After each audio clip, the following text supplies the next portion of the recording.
oyendo? Digo, ¿no estás oyendo? Digo, pues sí, hermano, pero no creo que se atrevan a tanto. Estás oyendo que son gente mala. Están acostumbrados a esas cosas. ¿Tú por qué no sabes? Digo, pero acuérdate que Jesús dijo que si dejamos la vida por el Evangelio, pues sí, hermano, decía el baterista, pero yo creo que no estoy muy bien. Amén, fíjese, ahí salen las cosas. Y había dos muchachas de esas que luego de repente se le pegan a los grupos, ¿verdad? Y les gusta ir donde tocan los grupos por los chamacos, ya sabe usted. Amén. Y iban ahí en el camión y decían las muchachas, pastor, aquí yo tengo mucho miedo. Y yo decía entre mí, ¿usted cree que yo no o qué? Amén.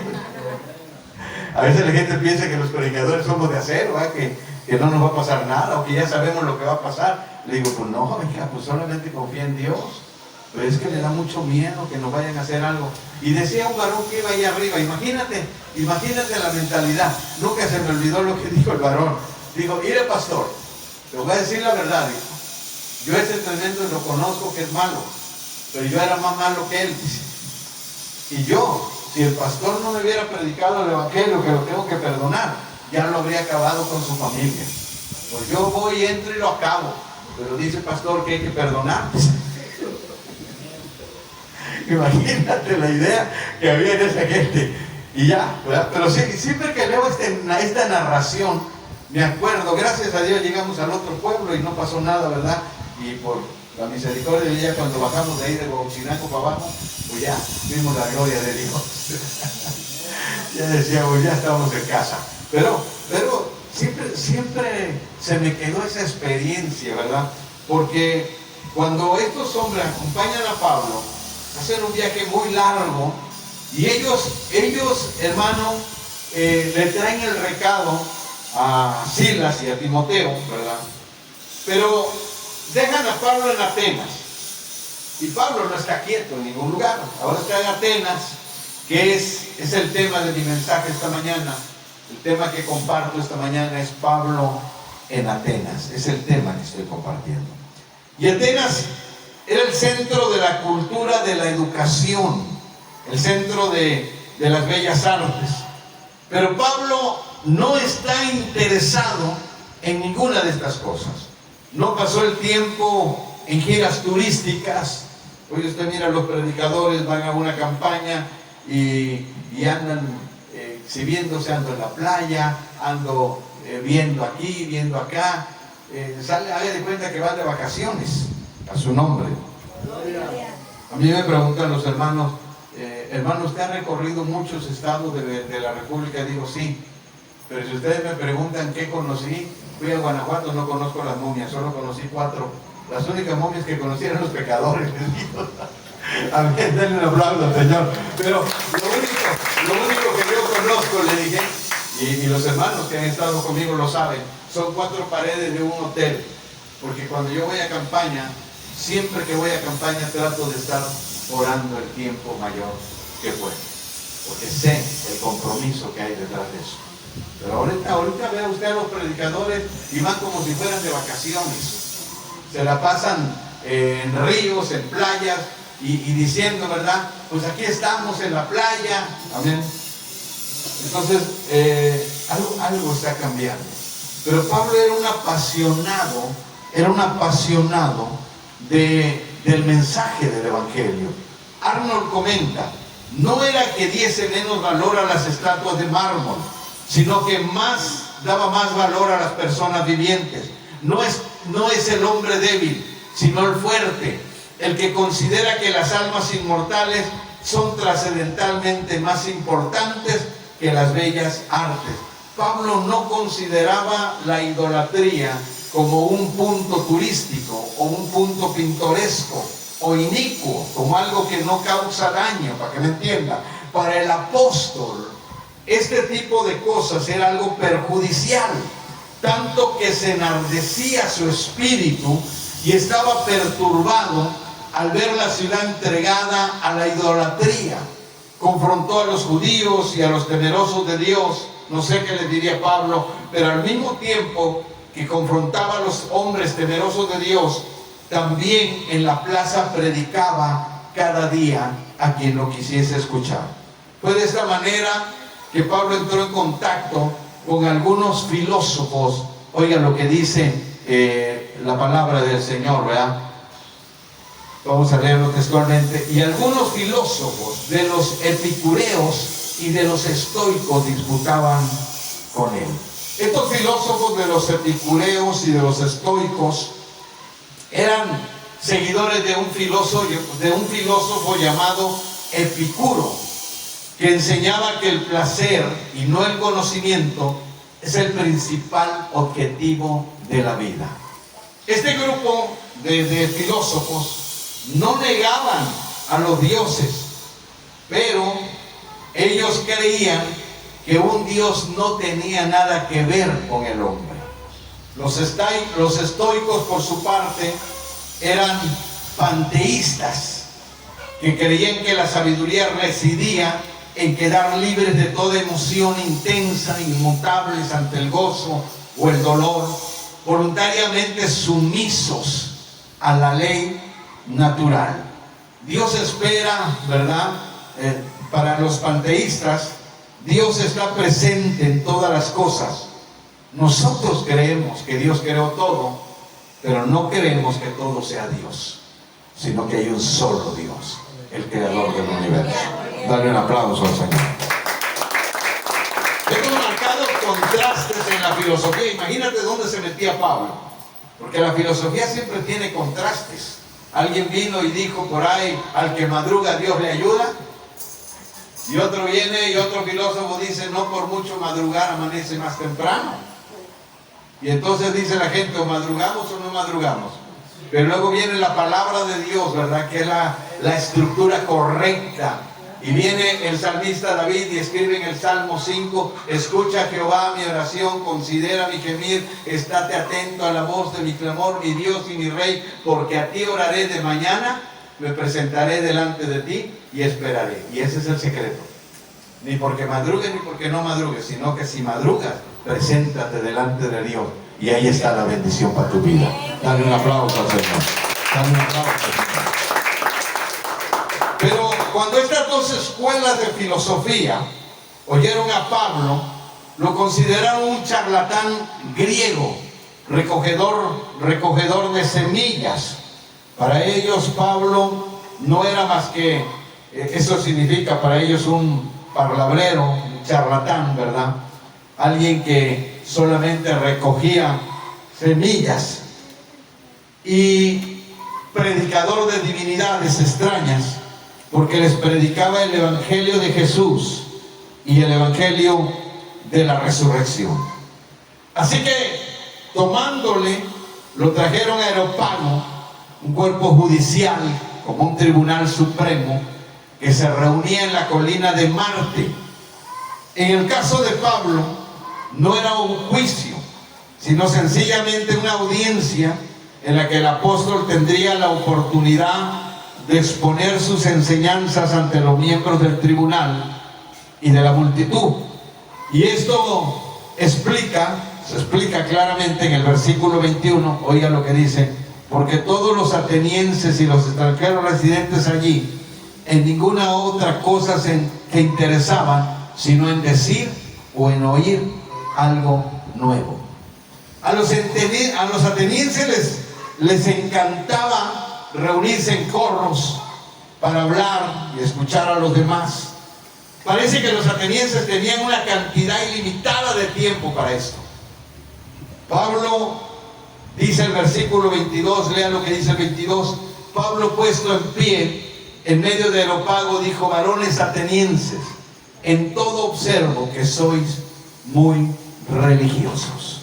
Pablo, puesto en pie en Areópago, pronunció lo que ha llegado a ser conocido como el discurso de la colina de Marte.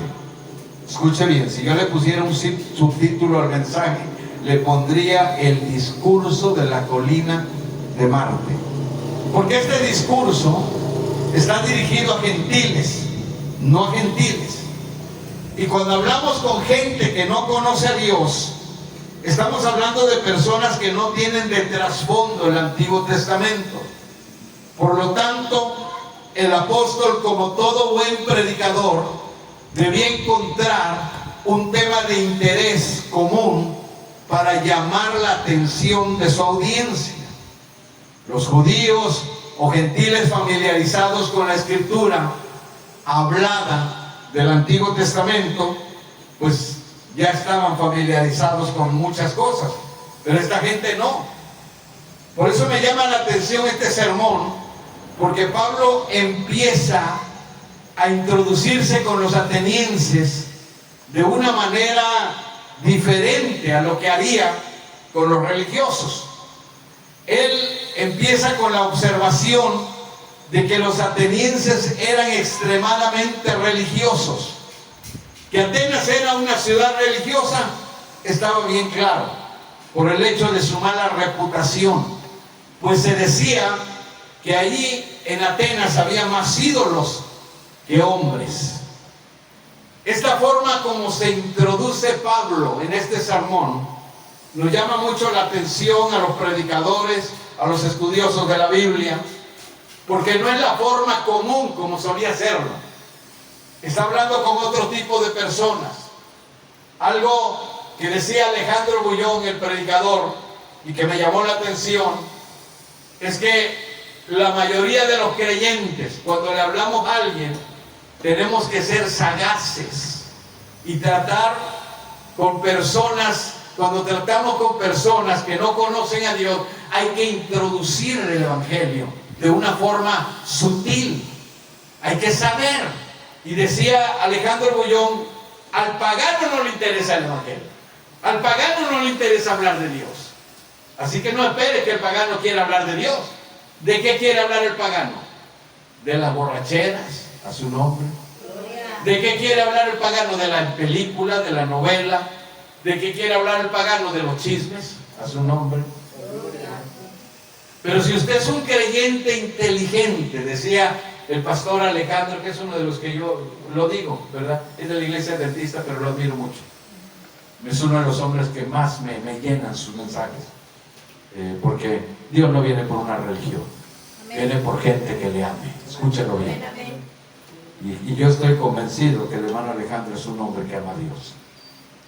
Igual que Dante Gebel y otros predicadores que por ahí los critican porque la gente siempre está en todo, menos en lo que les interesa. Pero este hombre decía que hay que ser sutiles para hablarles del Evangelio, para predicarles el Evangelio. Y yo soy un ejemplo, ¿verdad? Y lo digo así, de testimonio de cómo me convertí al Señor. Quizás por eso es mi forma de predicar diferente. Porque el hombre que me habló, Dios bendiga a mi cuñado Pablo, el hombre que me habló del Evangelio, el que me inyectó el Evangelio a mí, fue mi cuñado Pablo. Y yo jamás hubiera creído, porque yo con mi hermana, la mayor, siempre teníamos discusiones. Porque mi hermana me quería meter el Evangelio, ¿verdad? Como muchos, con religiosidad, y yo le decía, no, cállate, monja, a mí no me hables de eso. A su nombre. Pero mi cuñado era un hombre, y ha sido un hombre muy inteligente, mi cuñado Pablo, ¿verdad? Dios lo bendiga donde esté. Porque yo llegaba a la mañana al trabajo y solía decirle, ¿me prestas tu estéreo? Y decía, ¿por qué? Quiero oír una canción. Ponla, dice. Amén. Y yo admiraba a Roberto Carlos, a José José. Amén. Los sigo admirando, son grandes compositores y grandes cantantes. Y cuando yo llegaba y ponía una canción, mi cuñado inteligentemente me decía, ¿sabes de qué está hablando esa canción? Y yo a veces no había prestado atención. Digo, está hablando de esto, está hablando de aquello. Y en cada una de las canciones que yo ponía, y él me explicaba, oye, es que está hablando de esto, yo estaba oyendo, fíjate, ahorita que estaba despachando, que estaba vendiendo, escuchaba mucho lo que decía la canción que pusiste, y le dije, sí, y dice, ¿sabes tú que Dios también habla algo parecido en la palabra? Y me introducía la palabra, a su nombre. Dios bendiga a sus creyentes, porque son los que más ganan gente. Gente pagana, porque yo era pagano, rebelde, drogadicto, locochón. Usted sabe lo que es un muchacho así. Por eso yo veo ahora a los jóvenes que son así y me da un sentimiento porque me acuerdo cómo era. Y cómo mi cuñado tuvo la paciencia. Y nunca se me olvidó esto que le voy a decir. Y entre tanto que yo le ponía, oye a José, oye, ya no sé cuánto le había puesto yo a Camilo Sesto, a todos, ¿me entienden? Le dijo un día, te voy a poner uno que te va a gustar, dice. Amén. Dijo, ¿te gusta la buena música? Sí, dijo, sí, le dije. Digo, pues este te va a cautivar, dijo. Este es un cantante de primer nivel. Dios bendiga a esos hombres, ¿verdad? Como Jesús Adrián Romero, no estaban esos. Pero ya estaba un señor que usted ha oído mucho, que fue el primer cantante cristiano que yo escuché, que me llamó la atención, Danny Berrios. ¿Sí lo escucharon? Y en ese tiempo cantaba mucho, a Dios sea la gloria, a Dios sea la gloria. Nunca se me olvidó, a Dios sea la gloria por lo que hizo por mí. Quiero vivir para Él y agradarle solo a Él. Y si la gloria se me diera, la llevo al Calvario. Y me impactó. Una voz excelente, maravillosa. Y recuerdo que después yo le decía a mi cuñado, ¿sabes una cosa, cuñado? A ver, pon ese que tú traes. Dije, amén. Yo no sabía que me estaba inyectando el Evangelio. Yo no sabía. Pero Él me lo estaba inyectando de una forma sutil. Dice la palabra, conviértanse ellos a ti y no te conviertas tú a ellos. Hoy los cristianos se juntan con un pagano y al rato ya andan bailando con el pagano. Amén.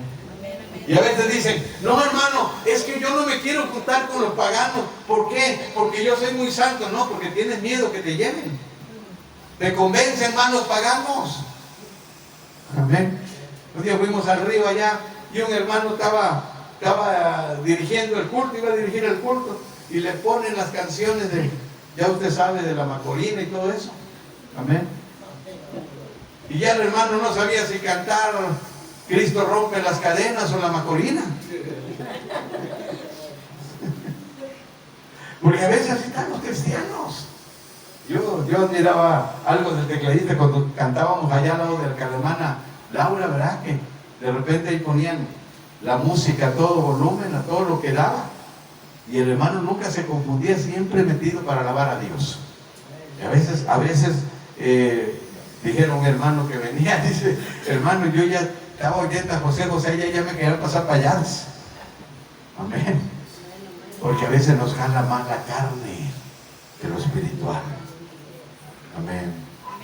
A veces dicen los hermanos, cuando he subido alguna canción, algunos cristianos, hermano, y en su Facebook subió una canción, en su WhatsApp subió una canción, y digo, en mi WhatsApp tengo gente pagana, por si usted no lo sabe. Su nombre. Gloria. Y cuando veo que se meten a mi WhatsApp y miran lo que subo y lo que comparto, digo, eso es lo que quiero. Entren. Amén. Entren. Y ellos están esperando que suba otra canción y de repente les cambio la jugada y subo temas cristianos. Y hay muchos de ellos, pero que no se den cuenta, ¿verdad? Que no vean el video. Ya no se van a querer meter. Pero, ¿saben una cosa? Creo que el cristiano tiene que ser sutil. Yo sigo pensando que los creyentes de hoy estamos dormidos y por eso no ganamos gente. Pablo empezó con el sermón con la observación de los atenienses, que eran extremadamente religiosos, y cuando recordó los ídolos, ¿verdad?, que había visto, se enfocó en un altar que le llamó la atención, que tenía la inscripción al Dios desconocido. Yo fui a orar por una familia pagana ahí a la clínica 10 un día, y me dice la señora, oiga, pero dicen que nada más podemos orar aquí donde está la Virgencita. No hay cuidado, ahí oramos donde está la Virgencita, le dije. Amén. No, yo no tengo problemas. Es que un día vino un señor y dijo que no se puede orar aquí porque están los días. ¿Cómo no? Son de piedra, le dije. Yo, claro, que oro por sobre esos ídolos y 30 más, le dijo. Porque mi Dios tiene el poder en el cielo y en la tierra. Este es el Dios que predicamos a su nombre.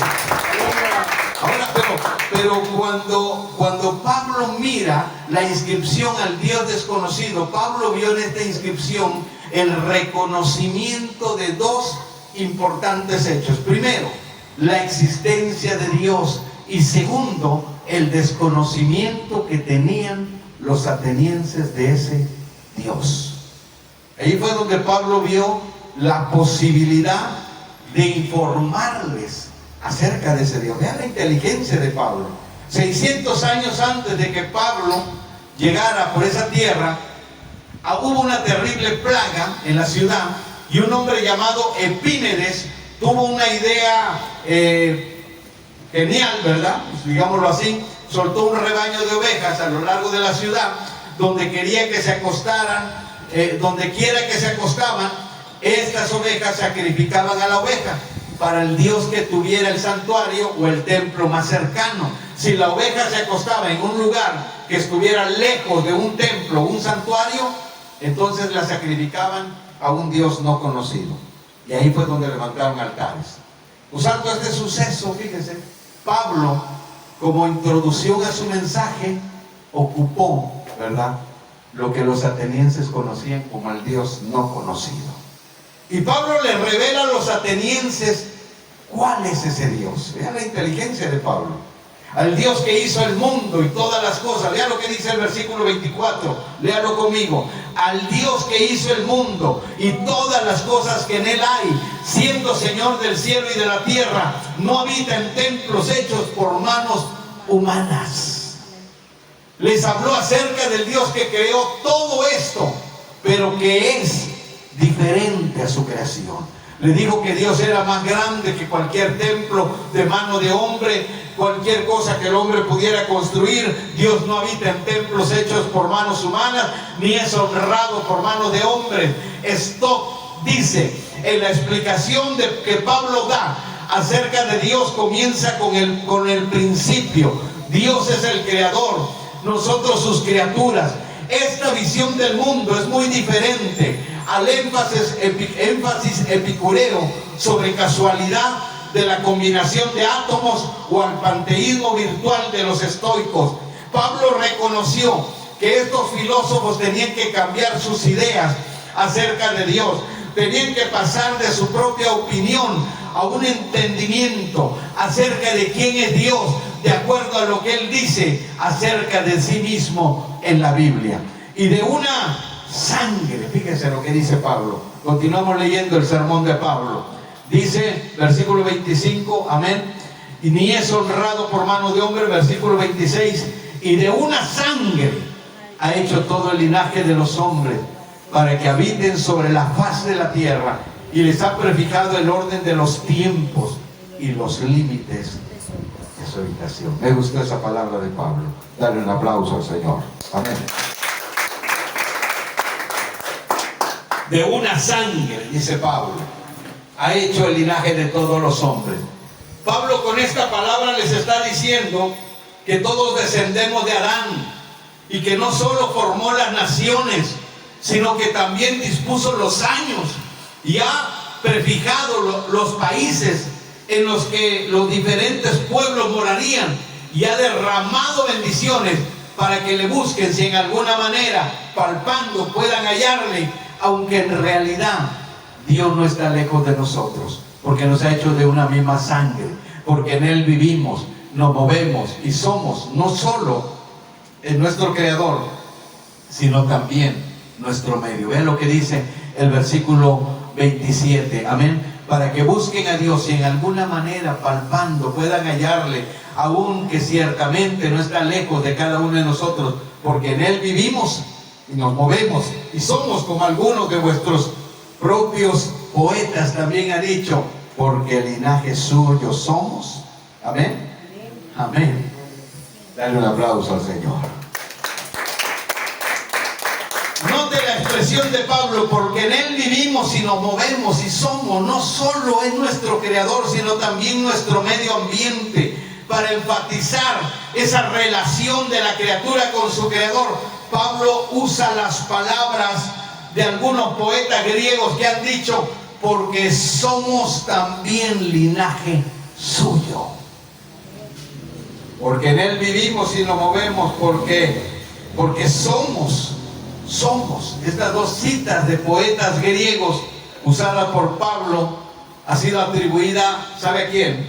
A Epiménides, el cretense, 600 años antes de Cristo, a quien Pablo cita otra vez en Tito 1:12, y a Rato, 310 años antes de Cristo. Pablo no citó a estos hombres porque eran profetas o porque enseñasen algo acerca de Dios. Él los cita porque estas palabras específicamente reflejan una verdad bíblica, y al usarlas, Pablo puede construir un puente con su audiencia que no conocía a Dios. A su nombre. Esa es la forma como Pablo se introduce con las palabras de estos filósofos, porque él sabe que en la audiencia hay gente que conocía a estos filósofos, que los admiraba, y es una forma como él se introduce, ¿verdad?, ante esta multitud de gente, de atenienses. Estamos viviendo en un tiempo donde hay tanta religiosidad que el hombre no tiene forma de acercarse, ¿verdad? Si somos linaje de Dios, es absurdo pensar que la divinidad sea representada por oro, plata, piedra, escultura, arte o imaginación de hombre. Y cuando expone Pablo a esta verdad bíblica, esta verdad que él está exponiendo, que también lo dijeron, porque Salomón diría, ¿verdad?, en la calle clama la sabiduría. Salomón sabía que en la calle hay sabiduría, que hay mucha gente que no conoce a Dios, pero que también es sabia, que también es entendida. Y a veces uno se sorprende que allá en la calle hay mucha gente, ¿verdad?, con esa sabiduría para expresar, para hablar y decir las cosas. Y aquí Pablo no está diciendo, ¿verdad?, que estos hombres eran profetas, que estos hombres no. Pablo está diciendo que dijeron una verdad. Como cuando nosotros a veces decimos, como dijera el señor Juan Gabriel, los religiosos, a su nombre. Gloria. Está diciendo que dijo. Amén. Dijera Dante Gebel, un religioso me contó cuánto tiempo me llevé sin usar la Biblia. Y dijo, usaste 53 minutos y no sé qué tanto, sin hablar de la Biblia. Amén. Y algo que decía Jesús Adrián Romero, le voy a decir algo que decía Jesús Adrián Romero, que me gustó, en una entrevista que le hicieron. Dijo, los pastores han limitado a los poetas. Por eso cada vez nuestros poetas cristianos han dejado de escribir, porque los pastores los han limitado. Si no habla de Jesús, si no habla de Dios, entonces no es un canto de Dios.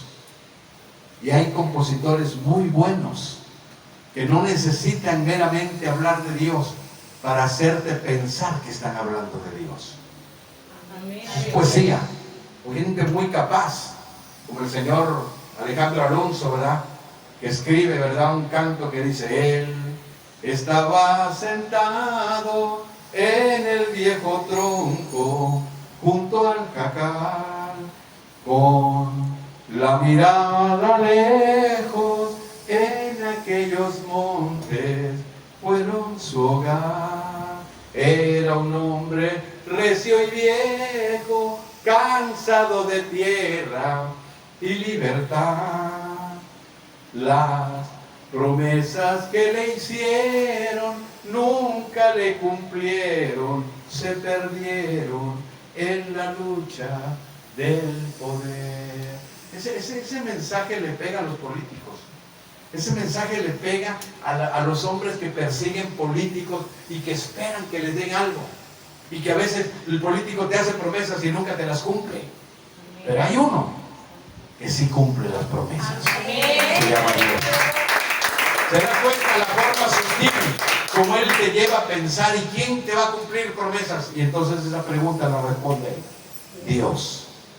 Pero el problema que estamos teniendo, ¿verdad?, es que los pastores están muy mal en esa área. Están muy pobres de cultura. ¿Sí me está entendiendo? Que a veces no saben qué es poesía. Amén. Y eso es lo triste. Ni siquiera saben qué es una corchea, qué es una media, qué son esas cosas. Entonces no entienden la poesía, menos la poesía hebrea, que es más complicadita. ¿Me explico, hermano? Entonces, decía un día un hermano que le dije, al hermano que tocaba, le dije un día, hermano, dije, tócate ese canto que dice, cuánto he esperado este momento, cuánto he esperado que estuvieras aquí, cuánto he esperado que me hablaras, cuánto he esperado que vinieras a mí. Yo sé bien lo que has vivido y sé bien lo que has llorado. Nadie te ama como yo. ¿Se acuerdan? Nadie te ama como yo. Mira la cruz, fue por ti porque te amo. Nadie te ama como yo. Y me dice el hermano, ¿de veras quiere que la cante, hermano? Dije, sí, acabo de llegar a la iglesia. Y dije, sí, cántala, está bonita. Digo, es que un pastor me dijo que está mal ese canto. ¿Por qué? Porque dice que el cantante no es Dios para que diga, nadie te ama como yo. Aleluya. Y yo me sonreí y le dije, ¿sabes qué me enseña eso? Le dije, dos cosas. Uno, la ignorancia tan grande que tiene ese hombre de lo que es poesía. Y dos, la grandeza del compositor para sacar algo tan hermoso, para extraer del corazón de Dios el pensamiento de Dios para con el hombre. Amén. Solo es humilde.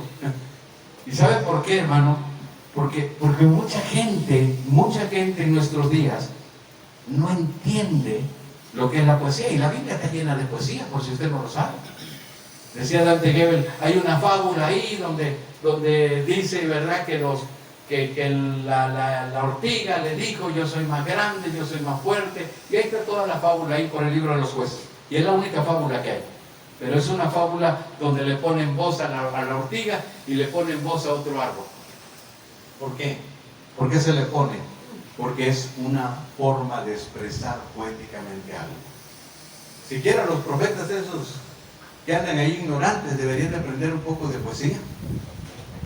A su nombre. Gloria. Porque dan cada burrada a su nombre.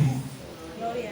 Eso hay que ser muy burro para no entender lo que están diciendo, me explico, hermano. ¿Y claro, por qué le digo esto?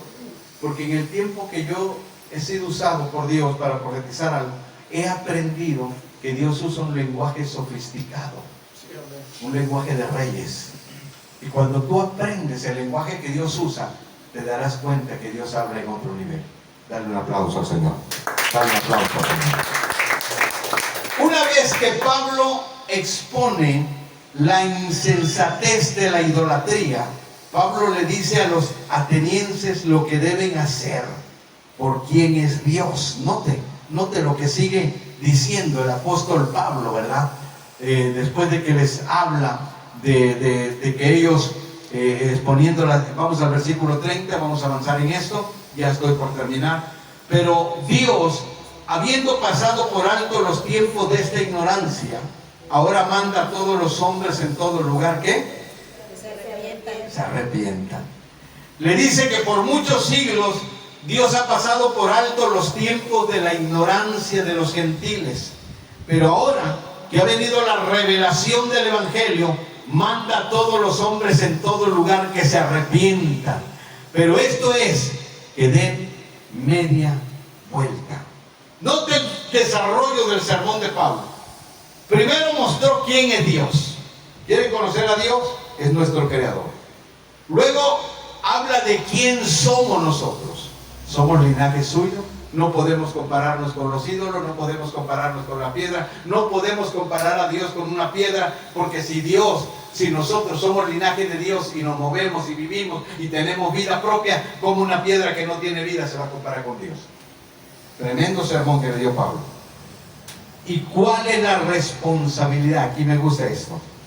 ¿Cuál es la responsabilidad que tienen los creyentes que conocen a Dios?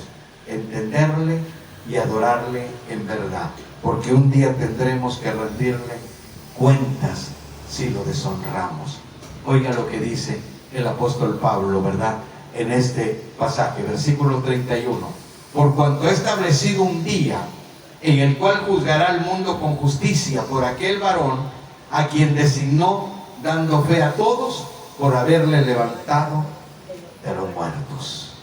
Este mensaje que Pablo da es apremiante, por cuanto Dios ha establecido un día en el cual va a juzgar al mundo con justicia por medio de nuestro Señor Jesucristo, aquel varón a quien Dios designó. ¿Se da cuenta? ¿Se da cuenta que Pablo no usa a Jesús al principio del mensaje? No habla nada de él. ¿Hasta qué parte del mensaje viene Pablo a usar a Jesús?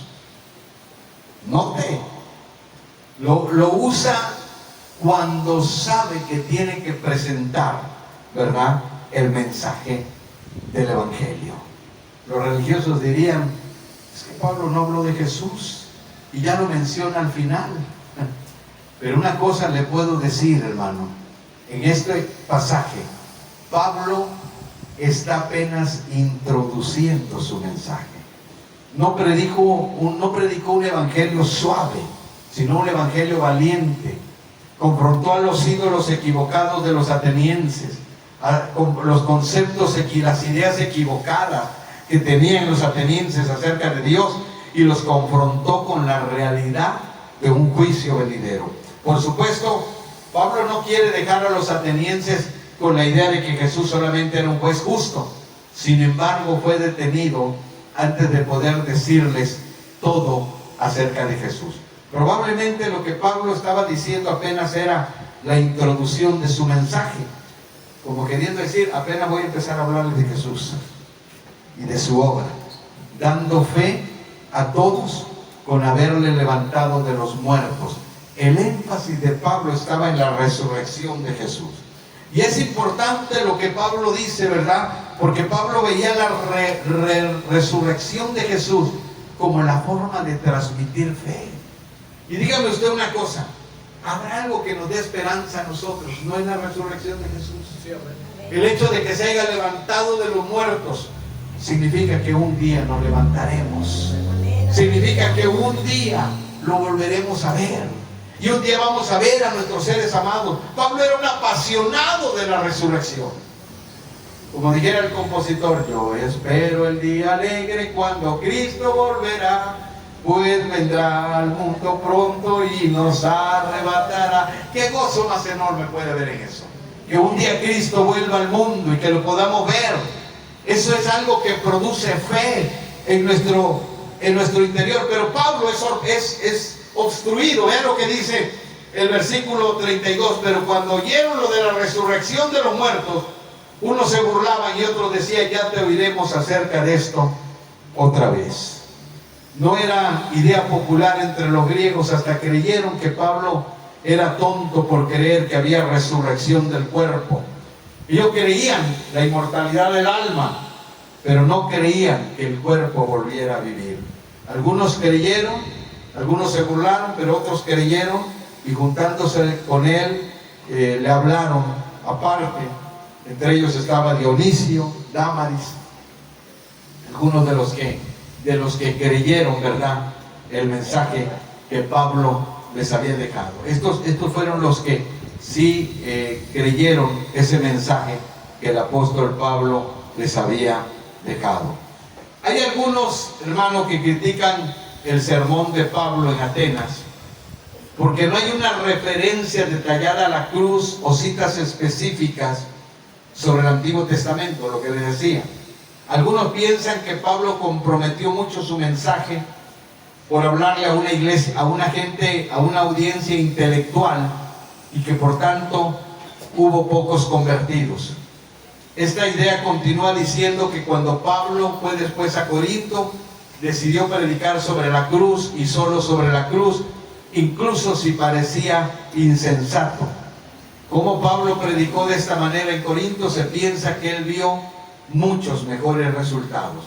Ramsay popularizó la teoría de que Pablo se sentía decepcionado por los escasos resultados en Atenas y que fue a Corinto predicando el Evangelio con un enfoque puro en la cruz y sin ningún intento de explicación filosófica. Sin embargo, el sermón que Pablo utilizó aquí era totalmente bíblico, como la revelación bíblica misma.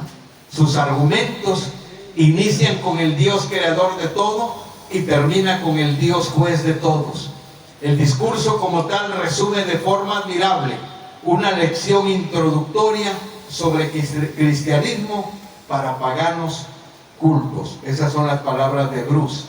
Además, Pablo sí predicó sobre Cristo crucificado en Atenas. En Hechos 17, 30, 31 se menciona específicamente la resurrección. ¿Y cómo podría predicar sobre la resurrección sin predicar sobre la cruz que viene antes que ella? Esto es obviamente un extracto del discurso de Pablo en el Areópago. Lo que quedó registrado tomaría apenas 2 minutos en ser dicho.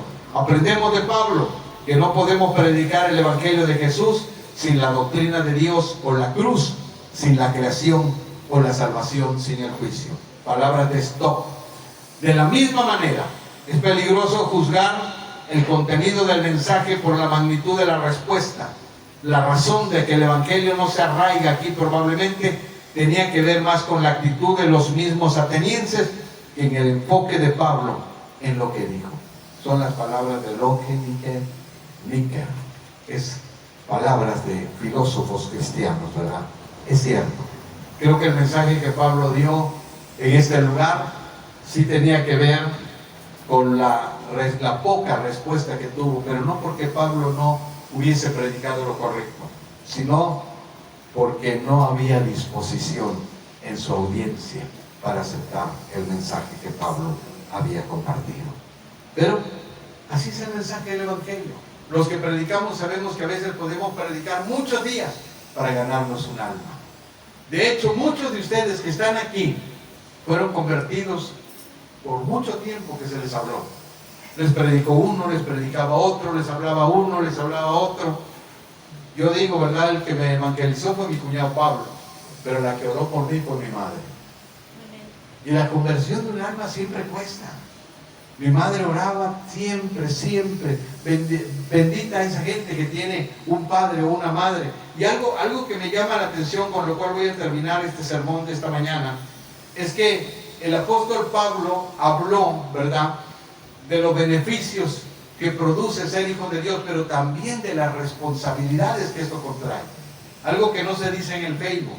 ¿Y sabe por qué no se dice en el Facebook esto? Porque se ignora a veces lo que se dice.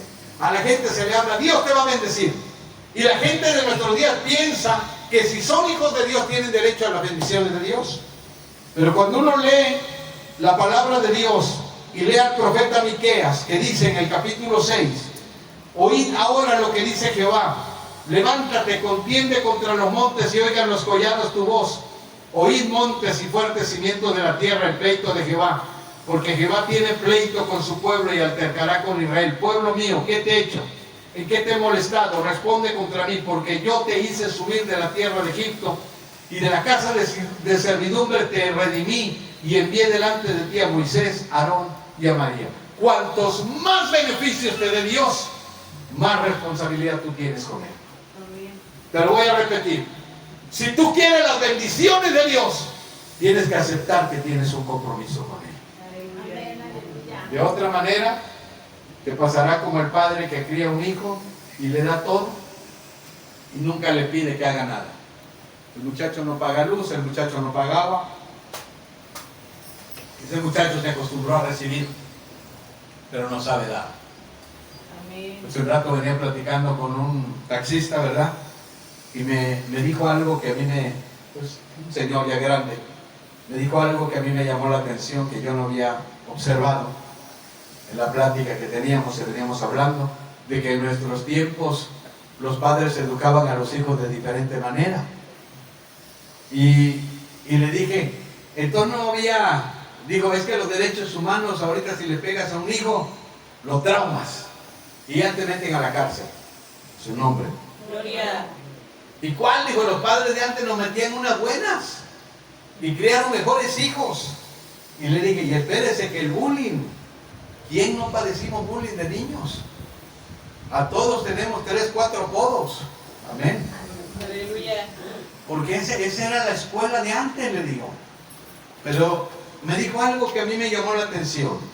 Dijo, mire, le voy a decir una cosa. Antes nos peleábamos con otro chamaco y hasta le pagábamos el refresco al final del pleito. Terminábamos de pelear, nos levantábamos y ya estuvo. le damos la mano, ya estuvo, perdí. Pregúntele a los chamacos de hoy si saben perder. Si un chamaco hoy pierde, va a su casa por la pistola y mata al otro, porque no sabe perder. Alábalo. Aleluya. Hay mucho creyente cristiano que no sabe sufrir, solamente quiere gozar. Dios me tiene que bendecir, y Dios va a bendecir mi casa, y Dios bendice a mis hijos, y Dios bendice a mi familia. ¿Y tú qué estás haciendo? Amén. Irresponsable. Bendíceme, Señor, si no diezmas, ¿cómo te va a bendecir? Aleluya. La Biblia dice que Dios abre la ventana de los cielos, derrama bendiciones que sobren y abunden. ¿A quién? Al que diezma. A su nombre. Gloria. ¿Ya ve que cambia el concepto? Ay, pastor, que no sé por qué nos va tan mal. Le debemos a Cope, le debemos a Electra, le debemos a medio mundo. Ajá, hijo, pues no le creas a Dios. Y no te lo estoy diciendo solamente a ti, te lo digo a los que están ahí en las redes sociales y que van a otras iglesias.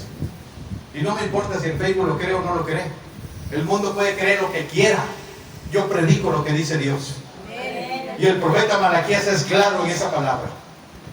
Y hay gente que dice, pero ese era en el tiempo de Moisés, y ese era en el tiempo, y Jesús, ¿qué cosa era?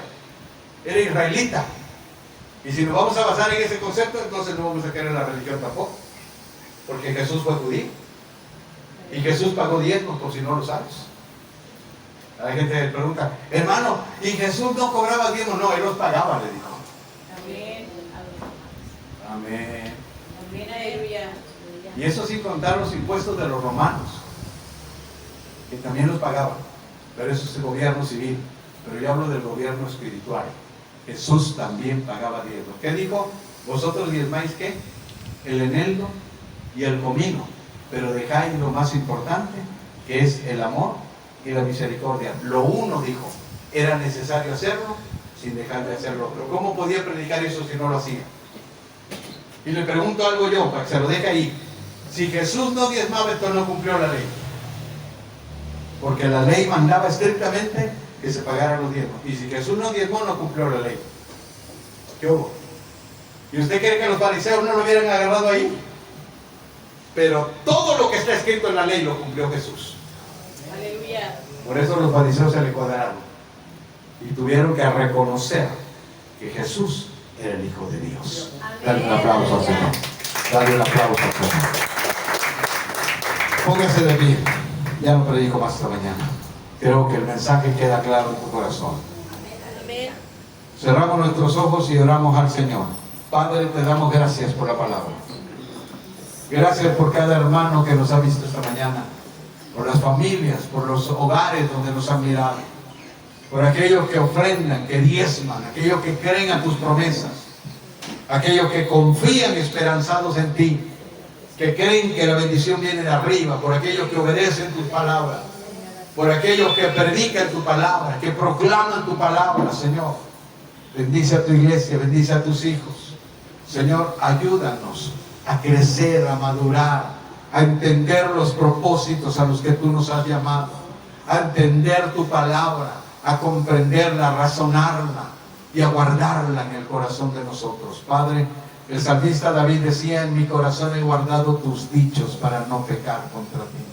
Ayúdanos a guardar tu palabra, a atesorarla, Señor, y hacer de ella, Señor, el pan de nuestro de cada día.